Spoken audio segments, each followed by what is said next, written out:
IPL তো চলেই এলো, কিন্তু ব্যাপারটা হলো গম্ভীরকে ছাড়া কেকেআর কি এবছর নিজেদের টাইটেলটা ডিফেন্ড করতে পারবে? তো এই ভিডিওতে আমরা এটাই ডিসকাস করব।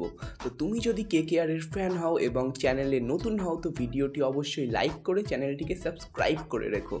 তোমরা জানলে অবাক হবে, মেন্টর হিসেবে গম্ভীর সরে গেলেও তিনি টিম ইন্ডিয়ার জন্য পুরো সাপোর্টিং স্টাফকে নিয়ে গেছেন।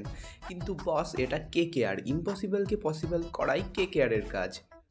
পয়েন্ট নাম্বার 1, কলকাতার সাপোর্টিং স্টাফ চলে গেলেও তারা নিজেদের স্কোয়াডকে রিব্যাক করতে পেরেছে। যদি বলি প্লেয়ারদের কথা, রিঙ্কু সিং, বরুণ চক্রবর্তী, সুনীল নারায়ণ, অ্যান্ড্রে রাসেল, হর্ষিত রানা, রমনদীপ সিং সহ গুরবাজকেও তারা রিটার্ন করেছে।